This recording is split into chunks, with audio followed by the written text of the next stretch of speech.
ಕೋಗಿಲು ಸಂತ್ರಸ್ತರಿಗೆ ಮನೆ ಹಂಚಿಕೆ ವಿವಾದಕ್ಕೆ ಸಂಬಂಧಪಟ್ಟಂತೆ ಸಚಿವರಾದ ಕೃಷ್ಣ ಭೈರೇಗೌಡ, ಜಮೀರ್ ಅಹಮದ್ ಖಾನ್ ಅವರ ನೇತೃತ್ವದಲ್ಲಿ ಸಭೆಯಲ್ಲಿ ಕೆಲ ನಿರ್ಧಾರಗಳನ್ನು ತೆಗೆದುಕೊಂಡಿದ್ದಾರೆ ಸಚಿವರು. ಇನ್ನು ಸಚಿವರ ಸಭೆಯ ಸಂಪೂರ್ಣ ಮಾಹಿತಿ ಟಿವಿ9ಗೆ ಲಭ್ಯವಾಗಿದೆ. ಕೃಷ್ಣ ಭೈರೇಗೌಡರು ಹಾಗೆಯೇ ವಸತಿ ಸಚಿವರಾಗಿರುವಂತಹ ಜಮೀರ್ ಅವರು ಸಭೆಯಲ್ಲಿ ಏನ್ ನಿರ್ಧಾರವನ್ನು ತೆಗೆದುಕೊಂಡ್ರು, ಏನ್ ಚರ್ಚೆ ಆಯಿತು ಅನ್ನೋದರ ಕುರಿತು ಟಿವಿ9ಗೆ ಮಾಹಿತಿ ಲಭ್ಯವಾಗಿದೆ. ಈಗಾಗಲೇ ಕೋಗಿಲು ಲೇಔಟ್ನಲ್ಲಿ ಮನೆಗಳನ್ನು ಕಳ್ಕೊಂಡವರಿಗೆ ರಾಜ್ಯ ಸರ್ಕಾರದ ವತಿಯಿಂದ ಮನೆಗಳನ್ನು ಕೊಡುವುದಕ್ಕೆ ಎಲ್ಲ ರೀತಿಯ ಪ್ರಿಪರೇಷನ್ ಆಗಿದೆ, ಸಿದ್ಧತೆಗಳಾಗಿದೆ, ದಾಖಲೆಗಳನ್ನು ಪಡ್ಕೊಂಡಿದ್ದಾರೆ. ಆದರೆ ಮನೆ ಕಳೆದುಕೊಂಡವರಿಗಿಂತ ಹೆಚ್ಚಿನ ಸಂಖ್ಯೆಯಲ್ಲಿ ಮನೆಗೋಸ್ಕರ ಅರ್ಜಿ ಸಲ್ಲಿಸಿದವರು ಕೂಡ ಇದ್ದಾರೆ. ಅದೆಲ್ಲದರ ಬಗ್ಗೆ ಒಂದಷ್ಟು ಚರ್ಚೆಗಳಾಗ್ತಿರುವ ಬೆನ್ನಲ್ಲೇ ಉಭಯ ಸಚಿವರ ನೇತೃತ್ವದಲ್ಲಿ ಸಭೆಯಾಗಿದೆ. ಸರ್ಕಾರಿ ಜಮೀನು ಒತ್ತುವರಿದಾರರನ್ನ ಸಹಿಸಲ್ಲ, ಅಲೆಮಾರಿಗಳಿಗೆ ಭೂ ಒತ್ತುವರಿ ಅಗತ್ಯ ಇಲ್ಲ, ಅಲೆಮಾರಿಗಳು ಬರ್ತಾರೆ ಹೋಗ್ತಾರೆ ಅಷ್ಟೇ, ಆದರೆ ಭೂ ಒತ್ತುವರಿದಾರರ ವಿರುದ್ಧ ಕಠಿಣ ಕ್ರಮ ಆಗಬೇಕು ಅನ್ನೋ ವಿಚಾರದ ಬಗ್ಗೆ ಚರ್ಚೆಯಾಗಿದೆ. ಸರ್ಕಾರಿ ಜಮೀನಲ್ಲೇ ಶೆಡ್ ಹಾಕಿದ ಕೂಡಲೇ ಮನೆ ಕೊಡಬಾರದು, ಕೂಡಲೇ ಮನೆ ಕೊಟ್ಟರೆ ಸಮಾಜಕ್ಕೆ ಅದು ತಪ್ಪು ಸಂದೇಶವನ್ನು ರವಾನೆ ಮಾಡುತ್ತೆ.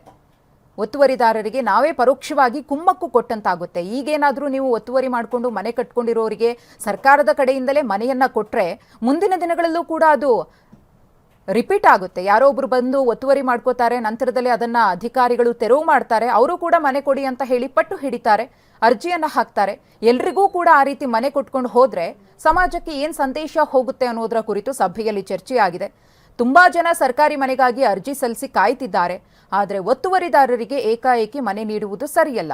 ಕೋಗಿಲು ಸಂತ್ರಸ್ತರಿಗೆ ಮಾನವೀಯತೆಯ ಅಡಿ ಮನೆ ನೀಡಬೇಕು ನಿಜ, ಆದರೆ ಕೋಗಿಲು ಸಂತ್ರಸ್ತರಿಗೆ ಮನೆ ಹಂಚಿಕೆ ಕಾನೂನುಬದ್ಧವಾಗಿರಬೇಕು ಅನ್ನೋ ಮೆಸೇಜ್ ಕೂಡ ಸಭೆಯಲ್ಲಿ ಪಾಸ್ ಆಗಿದೆ. ಇಲ್ಲಿ ಗುಡಿಸಲು ಹಾಕಿದವರು ಎಲ್ಲಿಂದ ಬಂದ್ರು ಅನ್ನೋದ್ರ ಬಗ್ಗೆ ತನಿಖೆ ಆಗಬೇಕು. ಉತ್ತರ ಪ್ರದೇಶ, ಬಿಹಾರದ ಕುಟುಂಬಗಳು ಇರುವ ಮಾಹಿತಿ ಇದೆ, ಅದ್ರ ಬಗ್ಗೆಯೂ ಕೂಡ ದಾಖಲೆಗಳನ್ನು ಪರಿಶೀಲಿಸಿ ಮಾಹಿತಿಯನ್ನು ಕಲೆ ಹಾಕಬೇಕು ಅಂತ ಹೇಳಿ ಚರ್ಚೆಯಾಗಿದೆ. ಈ ಕುರಿತು ಮತ್ತಷ್ಟು ಮಾಹಿತಿಯನ್ನು ಕೊಡ್ತಾರೆ ನಮ್ಮ ಪ್ರತಿನಿಧಿ ಹರೀಶ್.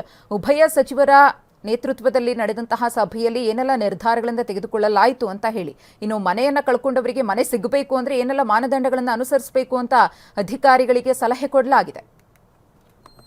ಹೌದು ಮಧುಶ್ರೀ, ಕೋಗಿಲು ಲೇಔಟ್ ನಲ್ಲಿ ಏನು ಅಕ್ರಮವಾಗಿ ಏನು ವಾಸ ಮಾಡ್ತಿದ್ರು ಅವರನ್ನ ತೆರವುಗೊಳಿಸಲಾಗಿತ್ತು. ಅವರಿಗೆ ಮನೆ ಕೊಡಬೇಕು ಅನ್ನುವಂತ ನಿಟ್ಟಿನಲ್ಲಿ ಒಂದೆರಡು ದಿವಸಗಳಲ್ಲೇ ಸರ್ಕಾರ ತೀರ್ಮಾನವನ್ನ ಮಾಡಿತ್ತು. ಅದಕ್ಕೆ ತೀವ್ರ ಆಕ್ರೋಶ ಕೂಡ ವ್ಯಕ್ತ ಆಗಿತ್ತು. ಅವರು ಕನ್ನಡಿಗರಲ್ಲ, ಬೇರೆ ಕಡೆಯಿಂದ ಬಂದು ವಾಸ ಆಗಿದ್ದಾರೆ.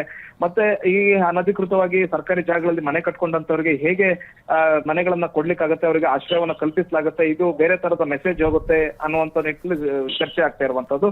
ಇದೇ ಸಂಬಂಧ ಇವತ್ತು ಇಬ್ಬರು ಸಚಿವರು ಸಭೆಯನ್ನ ಮಾಡಿದ್ದಾರೆ. ಕೃಷ್ಣ ಬೈರೇಗೌಡರು ಹಾಗೂ ಜಮೀರ್ ಅಹಮದ್ ಸಭೆಯನ್ನ ಮಾಡಿ ಅಲ್ಲಿ ನಿರಾಶ್ರಿತರಿಗೆ ಮನೆ ಕೊಡ್ಬೇಕಾ ಬೇಡವಾ ಅನ್ನುವಂತ ನಿಟ್ಟಿನಲ್ಲಿ ಚರ್ಚೆನ ಮಾಡಿರುವಂತಹದ್ದು. ಮುಖ್ಯವಾಗಿ ಕನ್ನಡಿಗರಿಗೆ ಮನೆ ಕೊಡಬೇಕು ಅನ್ನುವಂತ ತೀರ್ಮಾನ ಆಗಿದೆ. ಅಂದ್ರೆ 5 ವರ್ಷಕ್ಕಿಂತ ಹೆಚ್ಚು ಕಾಲ ಅಲ್ಲಿ ವಾಸವಾಗಿದ್ರೆ ಅಂತವರಿಗೆ ಮನೆ ಕೊಡಬೇಕು ಅನ್ನುವಂತಹದ್ದು.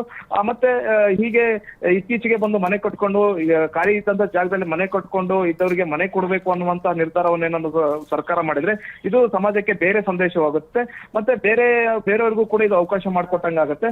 ಹಾಗಾಗಿ ಇದನ್ನ ಸರ್ಕಾರ ಗಂಭೀರವಾಗಿ ಪರಿಗಣಿಸಿ ಅಲ್ಲಿ ಕನ್ನಡಿಗರು ಇರಬೇಕು, ಮತ್ತೆ 5 ವರ್ಷಗಳ ಕಾಲ ಇಲ್ಲಿ ವಾಸವನ್ನ ಮಾಡಿರ್ಬೇಕು, ಅಂತವರಿಗೆ ಮಾತ್ರ ಮನೆಯನ್ನು ಕೊಡಬೇಕು ಅನ್ನುವಂತ ನಿಟ್ಟಿನಲ್ಲಿ ತೀರ್ಮಾನವನ್ನ ಮಾಡಲಾಗಿದೆ.